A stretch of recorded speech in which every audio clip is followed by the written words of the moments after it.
Buenas tardes. En esta ocasión hemos invitado a Cristina Buenaño Mariño. Es una ambateña de 29 años de edad. En la actualidad vive en España, en Castellón de la Plana. Es ingeniera civil. Y bueno, vamos a conversar y ella nos va a narrar su vida. Cristina, que seas bienvenida aquí a Podcast Tres Filtros. Cuéntanos, danos la bienvenida.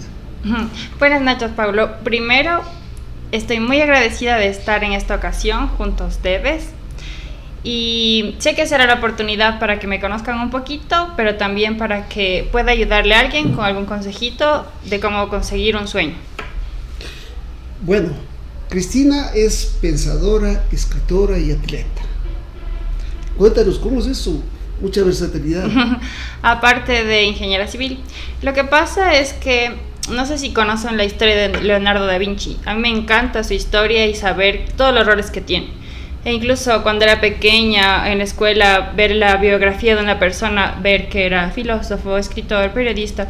Cuando yo veía eso me maravillaba y decía, claro, ¿por qué tenemos en mente que alguien es o solo doctor, o solamente albañil, o solamente médico, cuando puedes desarrollarte en varios campos? Nada te impide que lo hagas. Hay 24 horas en el día, entonces con que media horita le des a una actividad diferente, lo puedes hacer. Qué importante. Estudiaste en el Colegio Ambato. Así es. Cuéntanos un poquito de esa vida, el Colegio Ambato, que es uno de los más famosos en nuestra ciudad. Sí, la vida de conejita. Empezamos en el ciclo básico, que todo era en la tarde. Y luego había un programa muy interesante que era el Bachillerato Internacional y decidí tomar ese reto. Y parte de esto, aparte de lo exigente y bueno que era el programa académico, era también hacer labor social. Y eso es algo que me marcó, el estar con niños que tenían capacidades especiales, el estar con personas de la tercera edad. Me hacía pensar y cuestionar y de tantas cosas sobre la vida, decir, ¿cómo quiero que sea la mía? ¿Qué estoy haciendo para ir en el camino correcto? Entonces, de la mano de la parte académica, también vimos esa parte social. Y tenía el sueño, desde cuando terminé el colegio, de hacer la carrera a lo mejor fuera del país. No se dieron las cosas así. Y luego ya fue la parte universitaria. Llegas a la universidad y sigues ingeniería civil. ¿No hay un poquito de mucha distancia entre ingeniería, escritora, pensadora? Sí, y voy a ser sincera, muy sincera en esta parte. Lo que pasa es que en esa etapa estábamos cambiando y empezó a funcionar el CENESID. Y yo puse como primero, quería mis opciones ir a lo mejor a estudiar política o literatura, periodismo. Pero mi familia me dijo que no, que debía quedarme en Ambato. Entonces la técnica de Ambato era mi opción y vi las carreras que habían ahí. Y de esas, la que me llamó más la atención, sí, era ingeniería civil, aparte de diseño de interiores, pero como soy pésima para las manualidades y para hacer maquetas, dije ingeniería civil. ¿Has incursionado en la política también?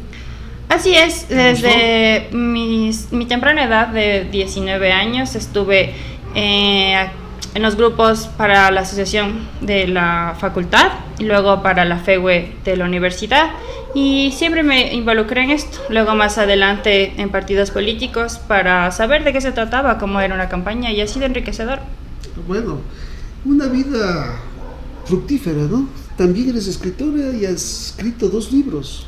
Cuéntanos, sí, cómo es esa parte de tu vida tan importante, tan fantástica, ¿no? Sí, ya podría decir que para llegar a ser un escritor, primero se debe ser un gran lector. Entonces, es casi inevitable que después de leer mucho tengas ganas de escribir, porque es algo que se te pega. Entonces ya tienes ganas de expresar tus sentimientos, tu vivir. Y justamente a mí en estos últimos años me había afectado mucho el tema de la violencia a la mujer, los conflictos emocionales. Y se dio esta oportunidad de hacer una historia para que cuenten estos problemas. La primera novela que escribes se llama Narcóticos Amormónicos. Sí, es claro, Narcóticos Amorónimos. ¿A qué te suena? ¿A amor? Sí, indudablemente. Una adicción por el amor. Exactamente. Y te felicito porque eres de las pocas personas que llegan a eso antes que nada. Y es precisamente sobre eso, sobre la dependencia emocional, la violencia a la mujer, sobre cómo salir del círculo de la violencia. Y también tiene que ver con las drogas, claro. Entonces les invito a que puedan adquirir aún la novela. Bueno, va a ser importante en algún momento leer un poco estos libros y poder tratarlos a profundidad un poquito más, ¿no? También has escrito un libro que se llama Ciudad Poética 3. ¿A qué se trata? Sí. ¿Sobre qué se relaciona este Esta tema parte, llamativo, ¿no? Muy, muy llamativo. Y esta parte, en cambio, ha sido ya desarrollada en conjunto con el colectivo Ciudad Poética, que está formado por grandes escritores de la ciudad. Está Edgar Castellanos, está Alexandra Jaramillo, y junto con otros 8 escritores, hemos hecho este compendio de poemas. En especial, en este tomo, mis poemas son sobre la experiencia de estar fuera de Ecuador, sobre el atletismo y sobre el amor. Importante, o sea, eres poeta. Sí. Yo me descubrí como poeta porque al escribir mi prosa era un poco poética. Entonces me dijeron, mira, Cris, ya de esta prosa a un poema hay un corto pasito. A ver, Cristina, ¿qué tal si nos regalas un pequeño párrafo de un poema escrito por ti? No me sé de memoria. Lo que tú creas conveniente y a tu manera, no hay problema. A ver. Vamos a hacer uno sobre el atletismo. No me sé de memoria, pero vamos a hacerlo. Atleta no es el que suda. Atleta no es el que lucha. Atleta es el que se vence. Atleta es aquel que rompe. Atleta es el que se vence a sí mismo. Bueno, importante, ¿no? Bueno, la vida de atleta, la vida de alguien que practica el deporte, es una vida sana, ¿no? Así una es. vida buena, de buenas energías. Qué importante. En el tema del atletismo, ¿qué metas has conseguido? Bueno, empezó desde la escuela con el salto alto, salto de altura. Empecé a ser medallista en salto de altura. En el colegio me fui un poco más por el medio fondo. He sido medallista por 400 metros. También tuve la oportunidad aquí en la Universidad Técnica de Ambato. Y fuimos a representar a la Universidad en Riobamba. Hicimos un buen desempeño en atletismo en los relevos con el equipo de la Universidad Técnica de Ambato. Y ahora que sí fue un gran sueño porque yo por muchos años dejé de hacer deporte y volví a retomarlo en España y dentro de una escuela de filosofía que se llama Nueva Acrópolis, hacen unas olimpiadas para recordar a las olimpiadas que se hacían en la antigua Grecia. Y en estas también tuve logros. Ya vamos allá. Bueno, te gradúas de ingeniera, haces política aquí internamente, trabajas en la EMAPA. ¿Qué tal la experiencia en el EMAPA? Ha sido bastante buena. Yo creo que por la carrera siempre me he sentido cómoda en los ambientes que están llenos de técnicos, en los que hay que hacer las cosas con números, exactas, y fue una bonita experiencia. No voy a decir que fue fácil, porque a veces de pronto podías ir en el bus o el lunes a la mañana a escuchar que la gente se quejaba porque hay muchos problemas en la zona norte en el servicio y yo tenía que dar la cara para solucionar esos problemas. Entonces fue un reto porque no es lo mismo estar en clase, hacer proyectos, que enfrentarte al público y de hacer lo que tenga que hacer para solucionar los problemas del día a día y manejar una cuadrilla que sean de 10 hombres, que todos te doblen la edad y que algunos también tengan reparo en decir, esta chica que no sabe, no sé. ¿Había machismo o no había machismo? Sí. Bueno, en EMAPA no. Más bien antes, cuando era más joven y me veía tal vez más inexperta, sí yo sentía el machismo de los obreros, pero luego ya no. En EMAPA tuve una excelente experiencia. Qué bueno, una vida muy versátil, ¿no? Una vida enriquecedora, una vida de atleta, de escritora, pensadora. ¿Cuál es la diferencia entre escritor y pensadora? Escritora es como, yo pienso que es como una caña, que tú estás a la espera de que algo, la musa, llegue y tú escribes. Pero pensadora es ir detrás de eso, Y también no me atrevo a llamarme filósofa porque ya filosofar es otro nivel. Pensadora sí. Entonces el ser pensadora a lo mejor me ayuda luego a escribir. Hay grandes filósofos en la antigüedad, ¿no? ¿A cuál de ellos tú admiras, respetas, aprecias, te gusta? Sí, me gusta mucho Sócrates porque era llamativa su historia, de que no salía mucho de su pueblo, pero era capaz de saber de varias culturas, de varios diferentes corrientes y sin la necesidad de salir, sino de conversar con la gente. Y eso es algo que me gusta. Antes de avanzar en estos temas, Cristina, cuéntanos de la familia. Tu madre, tus hermanos, ¿cuántos son? Somos muchos, somos 2 hermanos. Mi hermano mayor se llama David, tiene 37 años, lo admiro mucho, es abogado y de hecho de ahí viene la parte de la filosofía porque él al estudiar derecho tenía libros de filosofía, tenía El Príncipe, tenía reflexiones y al hablar con él en el desayuno yo no me daba cuenta, pero con los años debatíamos cosas de filosofía. Bueno, para ser abogado te hace leer mucho, sí. Mucha filosofía, ¿no? Mucho, hay que leer bastante, además de obviamente dominar parte de las leyes, ¿no? Tan amplio y tantos cambios que hay permanentemente, pero es bueno, ¿no? ¿Y tu vida familiar con tu madre? Sí, también quiero hablar de mi madre y de mi padre. Mi madre se llama Beatriz y mi padre se llama Patricio. Y estos 2 seres, yo siempre digo que son mi ángel y mi demonio, incluso mi novela está dedicada a ellos. Porque todas las cosas buenas, la nobleza, los valores que son tan importantes y los que me he sostenido son los que me dan mi madre y mi padre.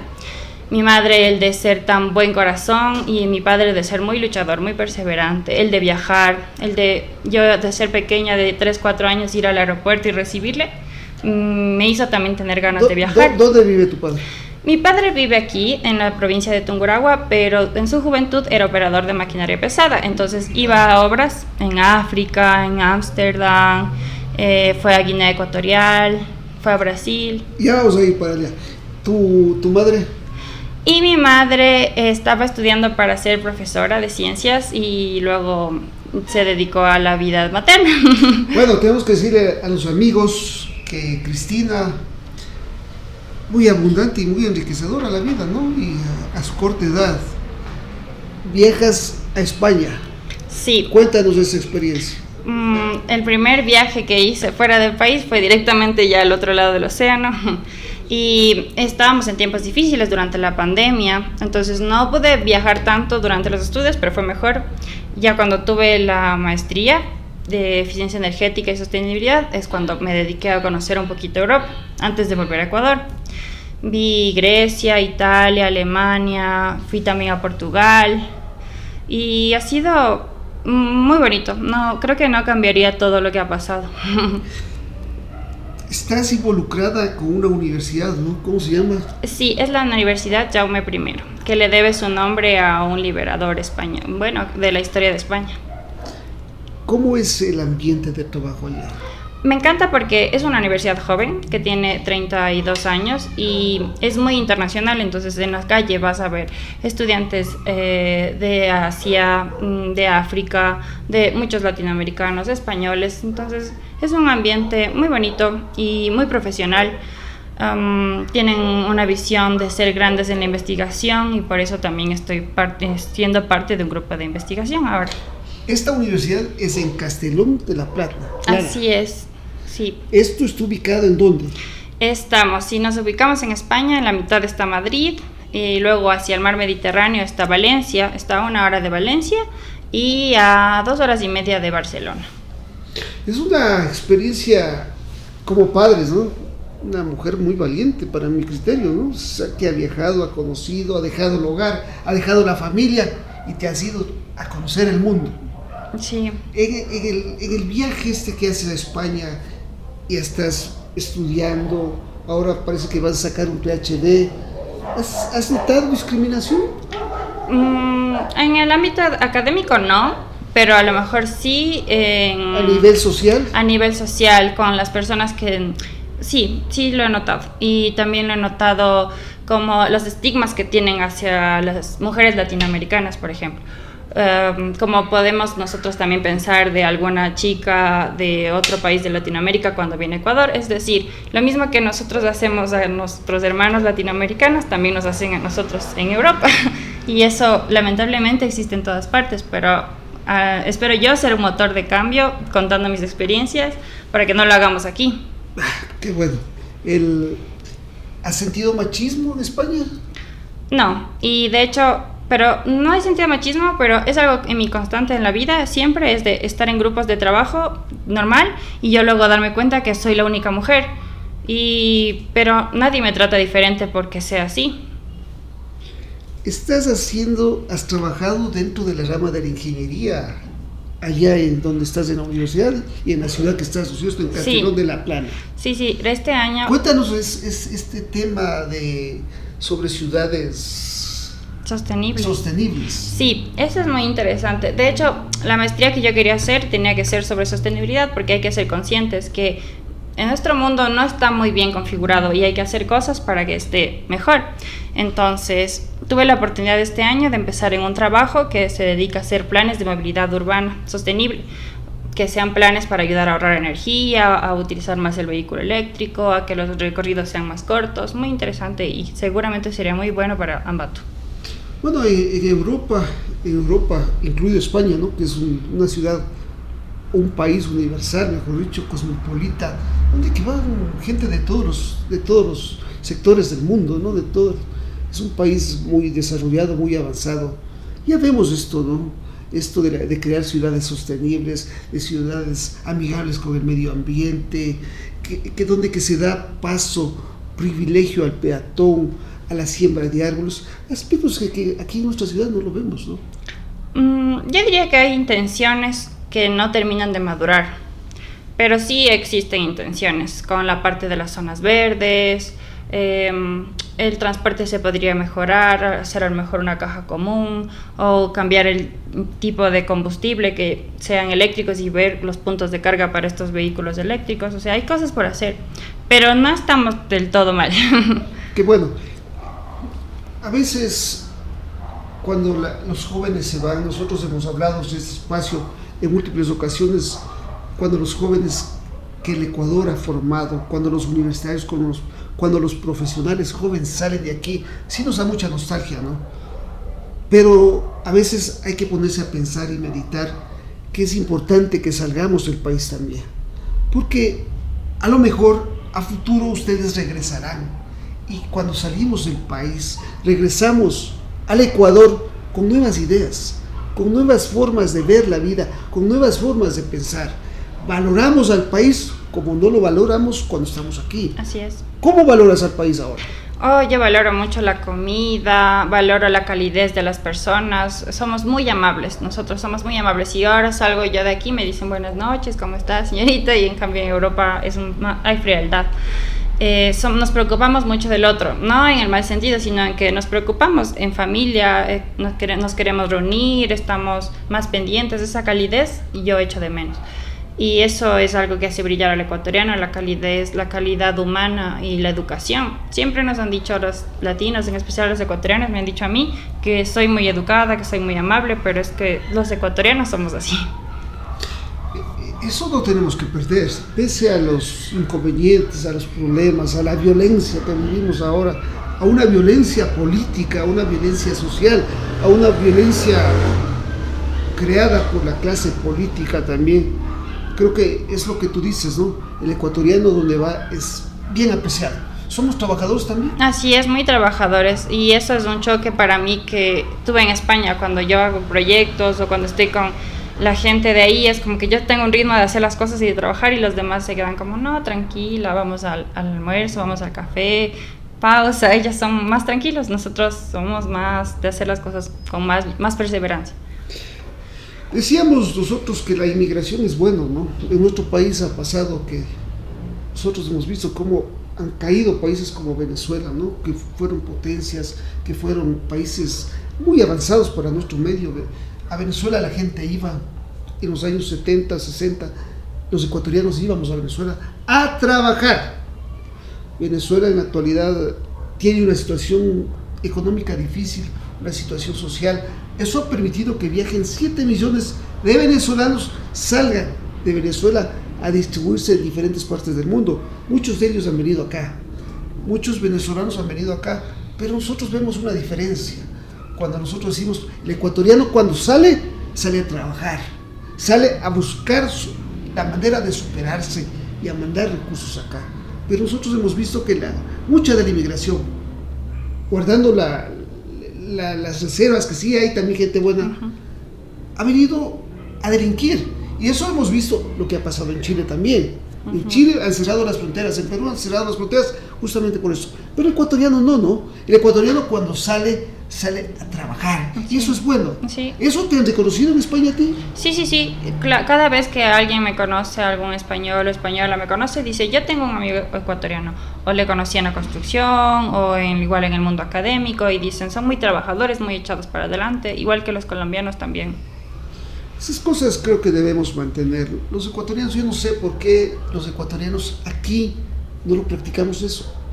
¿Por qué el ecuatoriano tiene que irse lejos para ir a ser trabajador, para demostrar que es culto, que es educado, que es colaborador? ¿Por qué crees tú que hay esto en nuestra sociedad? Yo he meditado sobre eso y es a lo mejor por las facilidades que tienes. Si tú estás aquí y vives con tus padres y no estás obligado a trabajar y como sea ahí te dan el almuerzo, no tienes ninguna necesidad. Pero cuando estás fuera, tú sabes, si no tienes para pagar el arriendo, si no trabajas, no tienes para comer. O sea, es la necesidad, te toca o te toca. A tu criterio, nuestras ciudades, nuestro país, cuando vuelves, ¿encuentras igual o si ves un avance? ¿Caminamos para adelante o vamos para atrás? No, yo no diría que para atrás. Bueno, salvo con algunas excepciones como lo que hemos hablado de la delincuencia, pero hay cosas que seguimos avanzando. A mí me llamó mucho la atención el otro día en el centro, por ejemplo, vi los vehículos de movilidad personal, los patinetes. Dije, hay cosas que veo en Europa y que también están aquí. El tema de que te puedas transportar, esté muy bien la comunicación del transporte público, a lo mejor esté en buen estado las vías, o sea, no voy a decir que han retrasado. Y otra cosa que tengo que salvar es que a pesar de que nos quejamos de que estamos mal económicamente, yo veo cada vez más negocios, al menos en mi barrio, yo vivo en Picaigua y hay más negocios, más locales comerciales que antes. Si yo camino por el centro, veo que en la ventana ponen que se necesita cocinero, mesero, se necesita cajero, vendedores, o sea, de que veo trabajos hay y que sigue habiendo el comercio también. Hay mucho movimiento. Sí. ¿Has visto patios de carros, cooperativas financieras, bancos? Sí, hay mucho movimiento, sí, ¿no? Y también está el cambio social hacia la parte indígena, al fin, que se está reconociendo, al fin, que está en puestos más importantes, que eso también va a hacer que cambien algunas cosas. ¿Cómo ves la elección de una alcaldesa indígena, de un prefecto indígena? ¿Cómo lo miras tú desde tu óptica? Yo me siento feliz. Mira, yo creo que tenemos un problema los ecuatorianos y es que no estamos orgullosos de nuestro origen.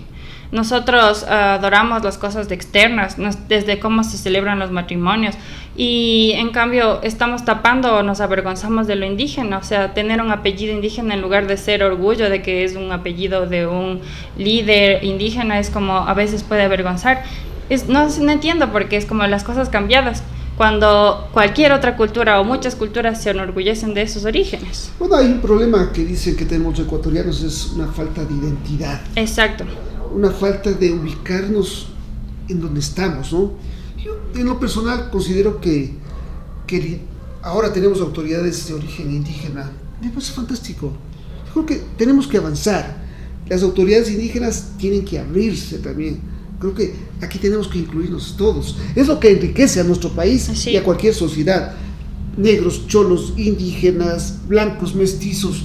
Venga. Yo creo que aquí lo que tenemos que meternos algo en la cabeza es que hay que trabajar por el país, por la ciudad, por la provincia y pensar que vamos a progresar.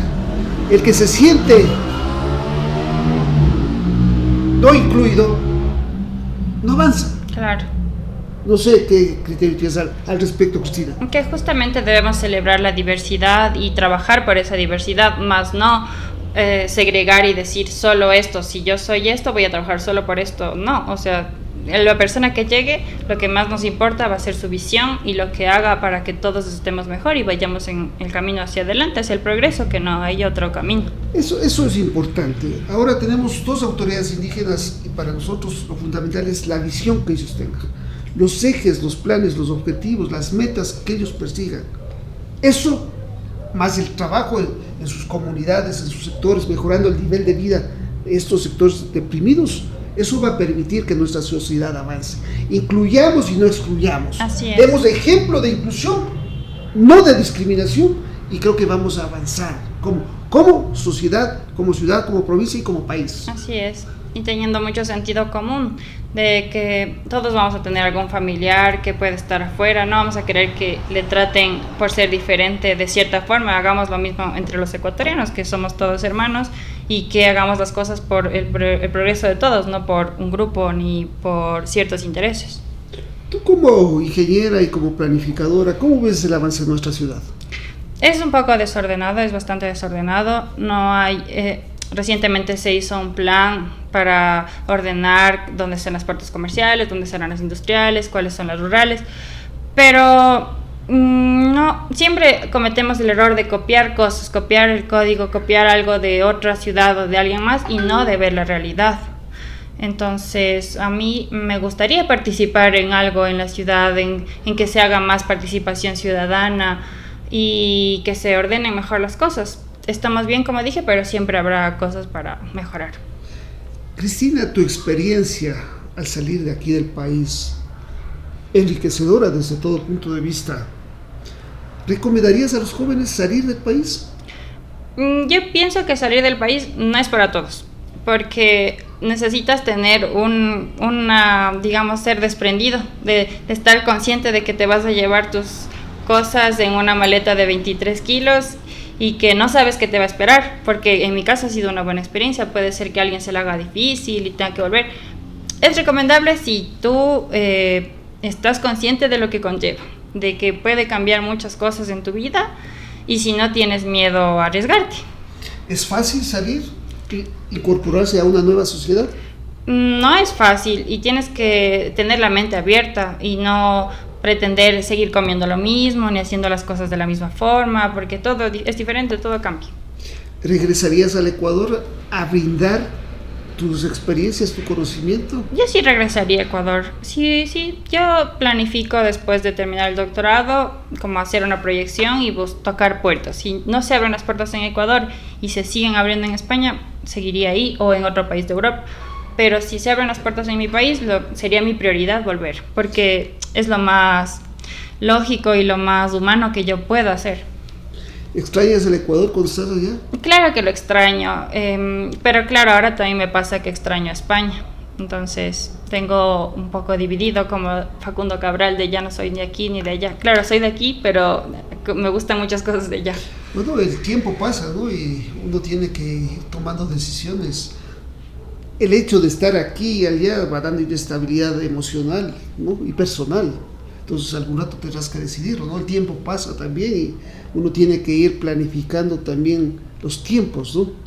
Sí, es cierto. Yo tengo una familia muy querida, cercana, es la familia Numister, y he visto en ellos que por etapas, digamos, de la niñez de los niños han tenido que estar en un país, luego en la adolescencia en otro, pero de acuerdo a las circunstancias personales, de salud y profesionales. Entonces, yo pienso que ahora estamos en un mundo más global y que no necesariamente nos debemos cerrar a decir es que no, aquí tengo que ver las cosas, sino como ser abiertos y como cuando uno va a cambiarse de trabajo, a veces uno querrá estar en un trabajo toda la vida, pero si no se dan bien las cosas o si se da una mejor oportunidad, ¿por qué no ese movimiento? Bueno, ahora, desde la pandemia y desde que vivimos en un mundo globalizado, las tecnologías nos han acercado al mundo, ¿no? Sí. Por eso decía, cuando hay personas que creen que vivimos aislados del resto, es un falso, ¿no? No. Ahora, tú estás aquí en Ecuador, pero estás trabajando en Alaska. Claro. Estás aquí en Ecuador y puedes estar trabajando en España. Puedes Sí. estar aquí en Ecuador y puedes estar trabajando en Inglaterra. Sí. Entonces, ahora hay muchas facilidades. Así es. ¿Cómo lo ves eso? Así es, y lo he vivido porque cuando he venido temporadas, porque en estos 2 años y medio que he estado fuera, he estado también temporadas aquí. Entonces siempre hay la facilidad de hacer una videollamada para reunirse con los jefes, para supervisar el trabajo. Entonces hay facilidades. Incluso está muy interesante los grupos investigativos porque pueden ser de diferentes países, quedar todos a una hora y para poder seguir avanzando y hacer algo colectivo e internacional de mayor calidad. Qué bueno, Cristina. A mí me complace y me ha complacido mucho conversar contigo porque has demostrado una apertura importante, has contado un poco de tus vivencias. En la parte final, ¿cuál sería tu mensaje a ese montón de jóvenes, a ese grupo de jóvenes que a veces quiere salir, quiere buscar otras puertas, otros mundos, o a veces también no valoramos el país, dice yo me voy de este país que no sirve para nada, y no es así tampoco? Claro.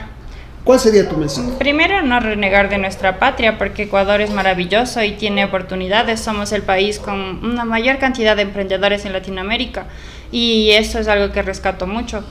Y también les recomendaría, como hoy hablábamos con mi amigo Paulo, que pregúntate qué es lo que quieres, y luego de que tengas la respuesta de qué es lo que quieres, levantarte cada día y decir hoy qué voy a hacer para llegar a donde yo quiero llegar, porque nada es fácil, o sea, ni una carrera, ni tampoco, ni siquiera tener un hijo, nada es fácil, pero cualquier cosa que te propongas con un trabajo diario es posible, con disciplina. Qué importante. Hay un problema que tenemos los ecuatorianos, es esa falta de identidad, esa falta de identificarnos con nuestra patria. Eso tenemos que aprender a amar y a querer sobre todas las cosas. Eso tienen que enseñarnos que sobre todas las cosas está la patria, sobre todas las cosas está el país, sobre todas las cosas están los que vivimos aquí. Yo te agradezco por haber concurrido, por haber venido. Que sigas por el camino del éxito, por el camino de las letras, por el camino de la investigación, por el camino del desarrollo. Ojalá esas experiencias que tú tengas, esas vivencias que tú tengas, algún rato las puedas venir a compartir aquí con los ecuatorianos, con los zapateños, porque yo creo que eso es fantástico, eso es bueno, eso va cambiando, contribuye al cambio de mentalidad, al cambio, al desarrollo del país. Muchas gracias. Una buena noche, Cristina. Gracias. No sé si tienes algo más que sí, agregar. Bueno, no desaprovecho para decir que sí, aún en poquito vamos a hacer un foro en la Universidad Técnica de Ambato para hablar sobre la rehabilitación urbana sostenible de las ciudades, y a través de el siguiente libro que tengo planificado también seguiré contando a la gente sobre la migración. Entonces, aunque no esté aquí, cuando pueda venir a Ecuador voy a seguir contribuyendo, y si se abren las puertas más adelante lo haré. Y recuerden que todo es posible, pero con perseverancia. Perseverancia y disciplina. Sí. Hemos concluido con un capítulo más del podcast Tres Filtros, porque lo que contamos aquí es bueno, es útil y puede servir para el resto. Muchas gracias, una buena noche.